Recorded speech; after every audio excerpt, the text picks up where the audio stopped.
Today, even an initial phone screen with a recruiter could mean the difference between moving on to the interviews and getting an instant disqualification. My name is Alex. I was a group PM at Google for 4 years. I've reviewed thousands of resumes. I've run hundreds of interviews there. Now I help PMs not just land their next product role, but also master the practical moves that maximize their long-term compensation, and that's what this channel is all about. Today, I'm going to walk you through how to prepare for a recruiter screen for any top tech company or startup in a product role, and how to conduct yourself to maximize your chances of moving on to the interviews. All right, first of all, how do recruiters actually work? So imagine you're a recruiter. Your job is to bring candidates. You win when the right candidate comes in and is given an offer. So you're actually on the same side as the candidate. But here's the catch. You don't exactly know what the job actually calls for because you don't fully understand the intricacies of product work. You don't fully understand the intricacies of everything that goes on in this particular org or company or team. And you're dealing with a lot of different jobs, a lot of different openings and roles and qualifications and job descriptions and everything. So really think about how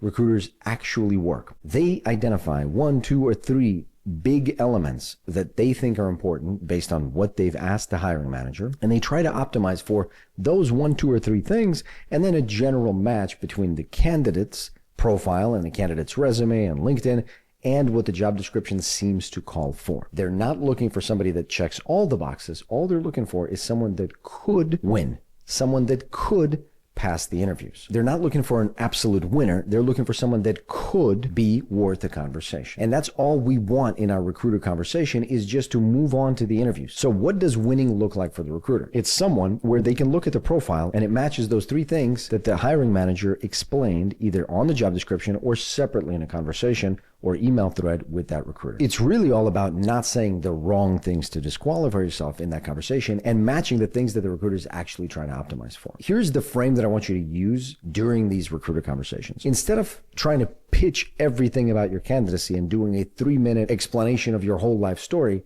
instead leverage the discovery frame, like a good product manager, and consulting frame. It means you're trying to, instead of answering the questions and having an answer for everything, instead you're trying to do proper discovery. You're trying to ask more questions. You're trying to find out more about the problem instead of proposing a solution right away. So ask a lot of questions on this initial recruiter screen. What are you hiring for? What do you think the success factors are? What is the team looking for? What else are the problems that you're trying to solve for? And even broader, what other roles are you trying to solve for and why? You're really trying to figure out what the recruiter's problems are so that you could potentially solve them. How do we exactly prepare for these conversations? First of all, I want you to put together a tell me about yourself, TMAY. That's a 30-second variant. What's your purpose?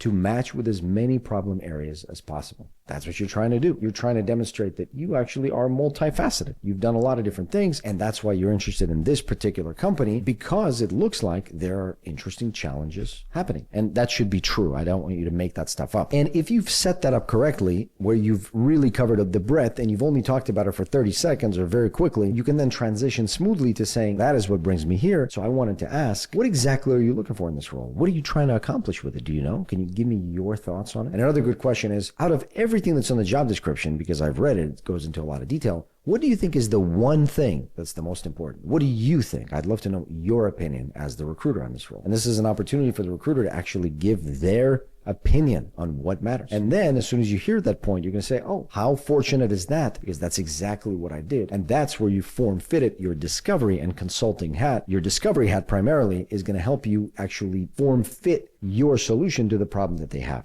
Instead of kind of spray and pray mentality, where you just talk about everything and you hope that something lands. The consulting frame is another good one because you could basically push through some of the statements that the recruiters are making and ask, well, why do you think that is? You want the recruiter talking more than you as a general rule. Slight difference between startups and top tech companies. Top tech companies are pretty well defined in terms of the problems and the scope and the leveling. Smaller companies, especially the smaller, like Series A or Series B, they don't really know exactly what's going on. They're very growth oriented. They have multiple problems being solved by one person. They're usually short-staffed in product. Their interview process isn't as well defined or calibrated. So we still approach it the same way, discovery, consulting, but expect that they may not have the answers. In either case, the second thing you're trying to find out in this recruiter conversation is not just what the problem is, but what a good candidate could look like. Ideally, I wait to actually get an interview scheduled before I have this conversation. So in a perfect flow, it would be, you have a short introduction, tell me about yourself, then you transition to your questions, discovery, consulting.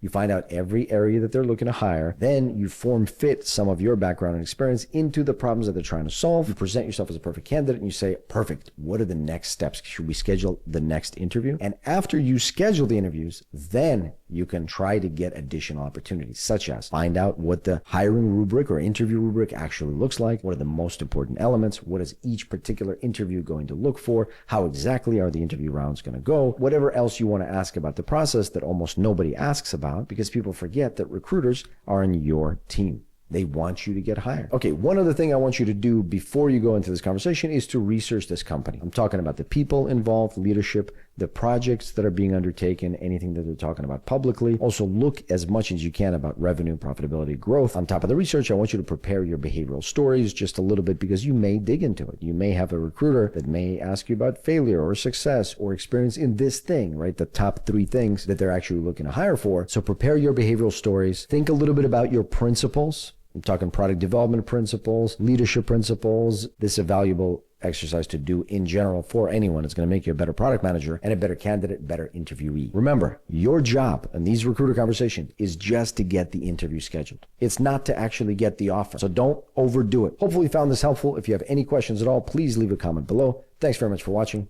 I'll see you next time.